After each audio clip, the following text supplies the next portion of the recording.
Le Venezuela, une nation riche en ressources naturelles et en particulier en pétrole, a été marqué par des figures politiques dominantes au cours des 2 dernières décennies. Hugo Chávez Nosotros acá en Caracas no logramos controlar el poder. et Nicolás Maduro.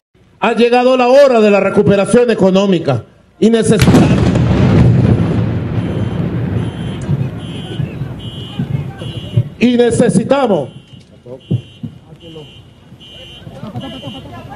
Ces 2 hommes ont dirigé le pays avec des politiques économiques et diplomatiques ambitieuses, mais aussi controversées. Dans cette vidéo, nous allons voir comment Chávez et Nicolás Maduro ont influencé la politique vénézuélienne. Nous allons voir les défis auxquels ils ont été confrontés, les décisions des États-Unis contre le pays, la nature de la crise actuelle qui pousse près de 8 millions de Vénézuéliens à quitter le pays, ainsi que les processus électoraux et les tensions qui en ont résulté. Mesdames et messieurs, bonjour, bienvenue. Mon nom c'est Milien Dikamen et bienvenue sur Le Monde en Contexte.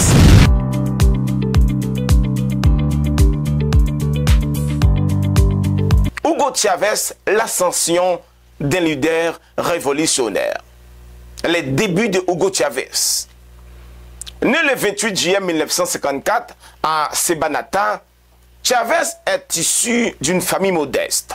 Officier militaire de carrière, il se fait connaître après une tentative de coup d'État en 1992. Unidades militares acantonadas en Caracas y Maracay trataron de derrocar al gobierno constitucional contre le président Carlos Andrés Pérez.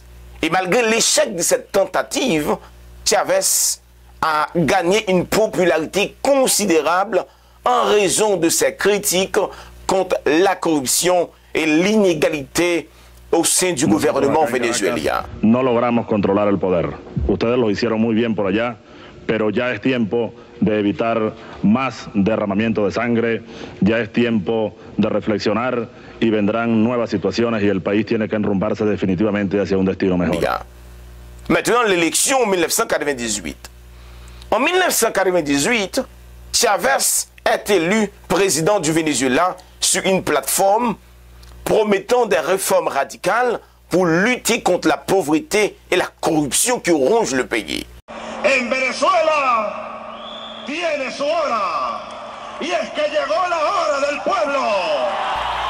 Et sa campagne était centrée sur le socialisme bolivarien, inspiré par les idéaux de Simón Bolívar, le libérateur de l'Amérique latine. La victoire de Chávez marquait le début d'une nouvelle ère politique au Venezuela, centrée sur la redistribution des richesses et le contrôle des ressources naturelles. Maintenant, les politiques économiques de Chávez. La révolution bolivarienne. Chávez a lancé la révolution bolivarienne, une série de réformes économiques et sociales visant à transformer la société vénézuélienne. Son objectif était clair. C'était de créer un modèle socialisme au XXIe siècle en s'appuyant sur la richesse pétrolière du pays pour financer les programmes sociaux. Pour comprendre en détail les réformes entreprises par Hugo Chávez, il est essentiel de regarder de près les nationalisations d'entreprises stratégiques, les programmes sociaux qu'il a mis en place, les réformes effectuées par la compagnie pétrolière PVDSA dans le pays. Et une comparaison sur le plan militaire et éducatif du gouvernement de Chávez avec ses prédécesseurs permet sans équivoque de mesurer l'impact de ces politiques sur le pays. Mais d'abord, nous allons jeter un coup d'œil sur la nationalisation des entreprises stratégiques. Entreprises nationalisées et leur importance. Première entreprise nationalisée, c'était PDVSA, Petróleos de Venezuela S.A. Chávez a réformé la compagnie pétrolière nationale pour s'assurer que les revenus pétroliers servent à financer les programmes sociaux. Et la restitution des PDVSA a permis de canaliser davantage de ressources vers les projets sociaux et économiques. Deuxième entreprise, Sidor, Siderurgica del Orinoco. C'était une entreprise nationalisée en 2008. La nationalisation des Sidor a été vue comme un moyen de renforcer le contrôle de l'État sur des secteurs stratégiques de l'économie et de protéger les intérêts des travailleurs. Troisièmement, CanTV, Compañía Anónima Nacional Telefono de Venezuela, le principal fournisseur des télécommunications du pays, nationalisé en 2007. La nationalisation de CanTV a permis au gouvernement de contrôler les infrastructures de communication cruciales. Électricité de Caracas, le principal compagnie électricité de Caracas, nationalisée en 2007. Cette nationalisation a visé à garantir un approvisionnement stable en électricité pour soutenir les programmes sociaux et le développement économique.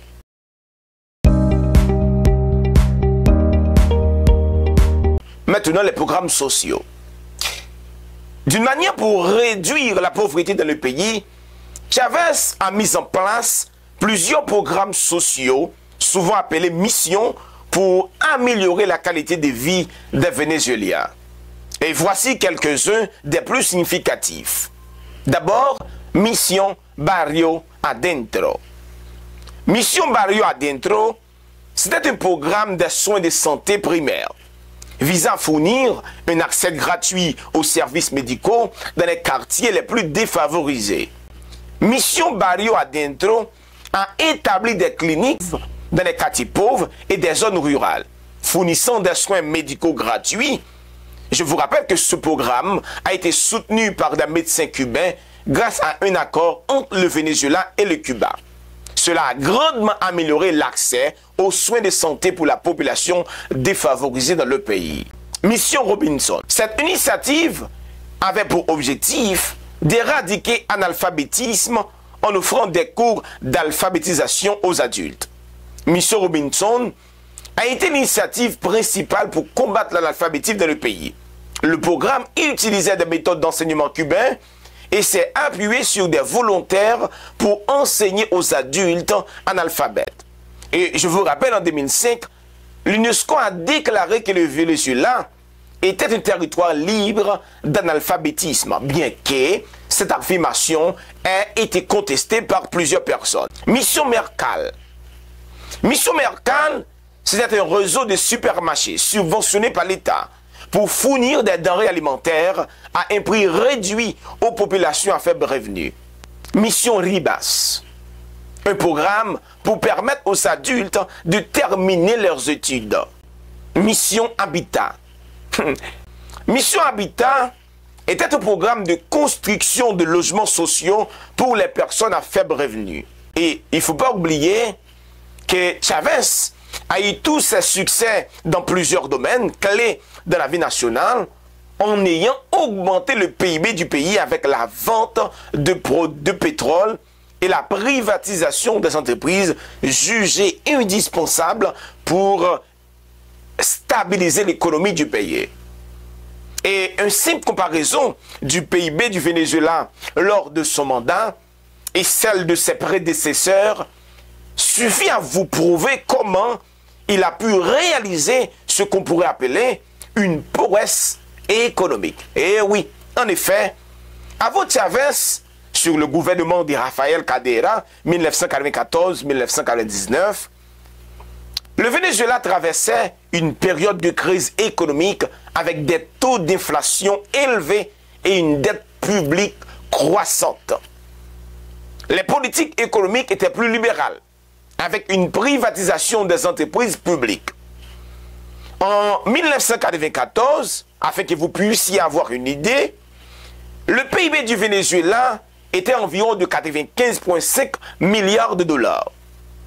L'économie qui a subi une récession sévère dans les années 1990. En 1998, Juste avant la fin de son mandat, le PIB est environ de 100 milliards de dollars. Caldera a mis en place des politiques de stabilisation économique, mais elles ont été souvent jugées insuffisantes pour relancer l'économie vénézuélienne, à peine subi une récession dans les années 1990.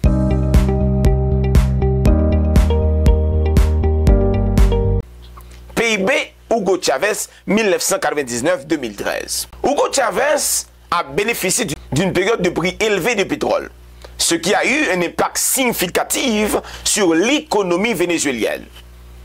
Par exemple, en 1999, au début de son mandat, le PIB du Venezuela était environ de 98,8 milliards de dollars. Au milieu des années 2000, soit 2 ans plus tard, le PIB a connu une forte croissance en raison de l'augmentation du prix du pétrole. Le PIB avait atteint son paroxysme environ 334,5 milliards de dollars. Cependant, à partir de 2009, l'économie a commencé à montrer des signes de stress en raison de baisse du prix du pétrole et des politiques économiques controversées de Hugo Chavez. En 2013, à la fin de son mandat, le PIB du Venezuela était d'environ 373,98 milliards de dollars américains.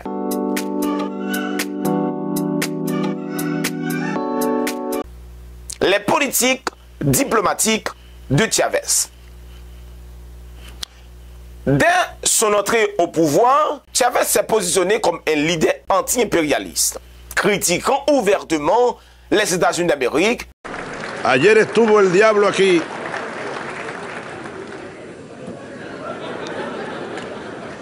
En este mismo lugar huele a azufre todavía. Ayer el señor presidente de los Estados Unidos, a quien yo llamo el diablo, vino aquí hablando como dueño del mundo.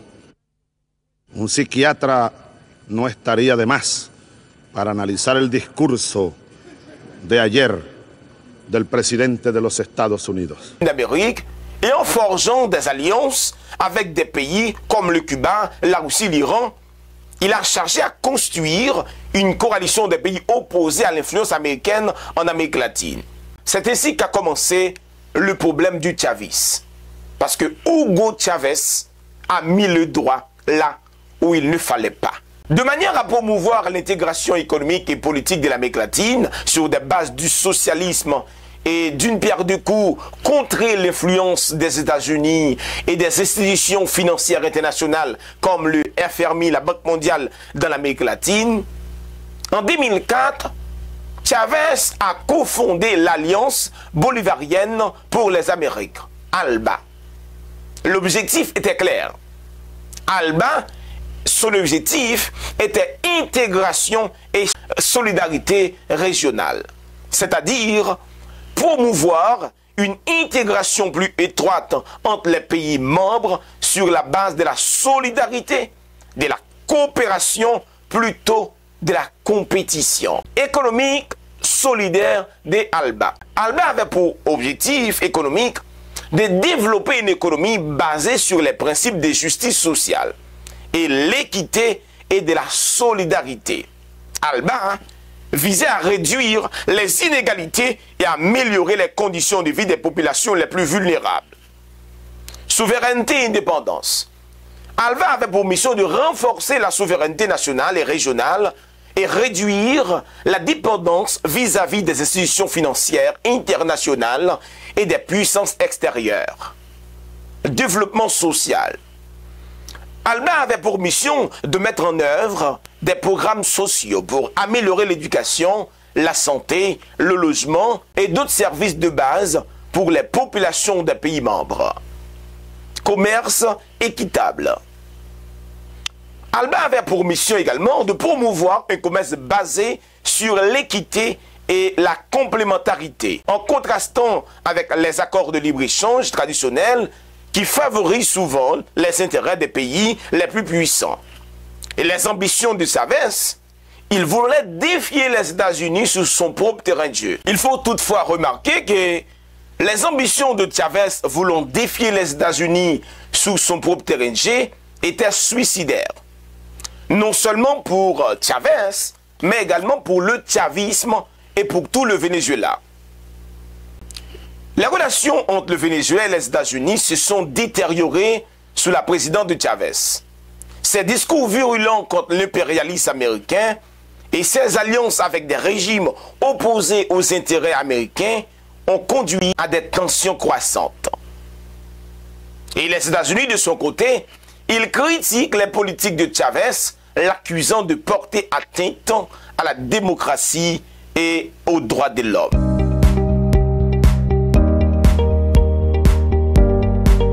Les défis et les crises sous le gouvernement de Chavez. D'abord, le coup d'État de 2002. En avril 2002, Chavez a été brièvement renversé par un coup d'État militaire soutenu par les secteurs de l'opposition et des entreprises privées. Cependant, il a été rétabli au pouvoir après 2 jours grâce à la mobilisation massive de ses partisans et des factions royales de l'armée. Cet événement va non seulement renforcer la position de Chavez en tant que leader populaire, mais il a également exacerbé les divisions politiques au sein même du Venezuela. Une autre crise majeure fut la grève générale de l'industrie pétrolière en 2002-2003, orchestrée par l'opposition pour protester contre les politiques de Chavez. Cette grève a paralysé l'économie vénézuélienne, mais Chavez a réussi à rétablir le contrôle de l'État sur PDVSA et à purger les éléments hostiles à son gouvernement. L'inflation et les crises économiques vers la fin de son mandat. Le Venezuela a commencé à éprouver des difficultés économiques croissantes, notamment une inflation galopante et une dépendance excessive aux revenus pétroliers. Ces problèmes ont posé des défis significatifs à l'administration de Chavez, sapant certaines de ses réalisations économiques. Mes amis, nous allons parler dans cette vidéo seulement de Hugo Chavez. Mais si vous la partagez suffisamment pour atteindre au moins 100 000 vues, nous allons faire une deuxième vidéo sur Nicolás Maduro. Comment il a été choisi? Les défis auxquels il a dû faire face. Pourquoi malgré ces 2 mandats consécutifs et maintenant une 3e, il n'arrive pas à décoller l'économie du Venezuela? Et pourquoi après chaque élection, il y a des contestations des pays de l'Amérique latine, des États-Unis, des OEA et j'en passe. Mais mes amis, il faut dire que cette vidéo serait sans sens si avant de partir, je ne vous dis pas pourquoi le comportement de Hugo Chavez, malgré ses bonnes volontés, n'était pas la bonne, ou du moins pas dans cette période. Pourquoi le Venezuela n'était pas prêt pour affronter l'oncle Sam sur son propre terrain de jeu? Et surtout, après une crise économique si grave et un système économique mondial implanté, structuré en faveur des États-Unis d'Amérique. D'abord, Hugo Chavez a mené une lutte acharnée contre les États-Unis dès le début de son mandat, en grande partie motivé par sa vision idéologique et son désir de réduire l'influence des États-Unis de l'Amérique latine. Hugo Chavez, il a cherché à construire un ordre mondial multipolaire, à promouvoir l'intégration régionale et à renforcer la souveraineté vénézuélienne. Cette lutte a eu des répercussions significatives, tant positives que négatives, sur le Venezuela.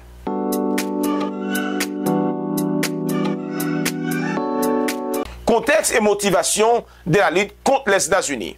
Idéologie anti-impérialiste. Chavez, s'inspirant de Simon Bolivar, avait une vision anti-impérialiste forte, considérant que les États-Unis comme une puissance impérialiste qui exploitait des ressources et les peuples de l'Amérique latine. La politique étrangère de Chavez. Il a cherché à aligner le Venezuela avec des pays opposés aux États-Unis, comme le Cuba, l'Iran, la Russie, la Chine. Et il a créé ALBA pour réduire la dépendance de l'Amérique latine vis-à-vis des États-Unis d'Amérique. La souveraineté économique. Chavez voulait reprendre le contrôle des ressources naturelles du Venezuela, ce qui est sûr, en particulier le pétrole, pour financer des programmes sociaux et réduire l'influence des multinationales américaines et des institutions financières internationales dans le pays. Et surtout, il faut rappeler, malgré sa volonté de défendre la souveraineté de son pays, ces choix ont eu des conséquences désastreuses pour le pays et nous allons citer quelques-uns. D'abord, sanctions économiques. La politique étrangère agressive de Chavez et ses alliances controversées ont conduit à des tensions croissantes avec les États-Unis. Cela a culminé en sanctions économiques qui ont eu des répercussions négatives sur l'économie vénézuélienne, comme je viens de le dire, à peine sortie d'une crise sévère. L'autre cause, c'était perte d'investissement étranger. Les politiques de nationalisation et l'incertitude politique ont découragé les investissements étrangers. Les entreprises américaines et d'autres multinationales européennes ont réduit leur activité ou ont quitté le pays tout bonnement, entraînant une baisse des investissements et de la technologie étrangère, combien important pour le Venezuela. Dépendance au pétrole. Malgré les intentions de diversification, l'économie vénézuélienne est restée fortement dépendante des revenus pétroliers. Les fluctuations des prix du pétrole ont donc eu une impact direct et sévère sur l'économie vénézuélienne. Il ne faut pas oublier que l'économie avait une nécessité de diversification parce qu'il y avait une faible diversification dans cette économie. L'économie vénézuélienne n'a pas réussi suffisamment à se diversifier sur les gouvernements de Chavez. La dépendance continue au pétrole a rendu le pays vulnérable aux sanctions des États-Unis et à la baisse du prix du pétrole. Il y a eu des secteurs négligés au Venezuela. Les secteurs agricoles et manufacturiers ont été négligés et les efforts pour développer des industries alternatives ont été insuffisants. Cela a exacerbé la dépendance aux exportations pétrolières et aux importations des biens de consommation. En conclusion, en étant objectif et en faisant une analyse critique, vous allez pouvoir identifier les failles de la politique de Hugo Chavez. Première faille, il a commis une erreur stratégique. En termes purement économiques, la confrontation directe avec les États-Unis et l'absence de diversification ont été des erreurs stratégiques. Le Venezuela sortait d'une crise économique, aurait pu bénéficier d'une politique plus pragmatique pour stabiliser et diversifier son économie avant de s'engager dans des conflits idéologiques internationaux. Deuxièmement, manque de suivi de la politique de nationalisation. Bien qu'on est tous d'accord que la nationalisation des ressources a été populaire et est financée des programmes sociaux à court terme, elle a également conduit à des inefficacités, à la corruption et à une baisse de productivité des entreprises nationalisées. Troisièmement, manque de préparation. Contrairement à la Russie qui possède une économie plus diversifiée et des réserves financières importantes pour résister aux sanctions, le Venezuela n'était pas bien préparé pour affronter les États-Unis d'Amérique. Les sanctions imposées par les États-Unis et ses alliés ont eu des conséquences désastreuses sur l'économie vénézuélienne. En conclusion, la lutte acharnée de Hugo Chavez contre les États-Unis a été motivée par des idéaux politiques et une vision de souveraineté nationale. Mais elle a eu des conséquences économiques néfastes pour le Venezuela. La dépendance au pétrole, combinée à des sanctions économiques et une gestion inefficace des secteurs nationalisés, a conduit une crise économique prolongée. Une approche plus équilibrée visant à diversifier l'économie à stabiliser la situation interne avant de s'engager dans des confrontations internationales aurait probablement été plus bénéfique pour le pays. Mes amis, c'est vraiment la fin de cette vidéo. Merci d'avoir été avec nous tout au long de ce voyage. Produire des vidéos comme celle-ci nécessite énormément d'énergie, de temps pour la rédaction et pour l'édition. Chaque type de soutien est vital pour la survie de la chaîne. Abonnez-vous. Laissez un commentaire, c'est très important. Partagez cette vidéo et envoyez des étoiles. Et surtout, cliquez dans le lien qui est dans la description de la vidéo pour vous abonner à notre chaîne sur YouTube. Quant à moi, je vous dis au revoir et à la prochaine. Ciao, ciao.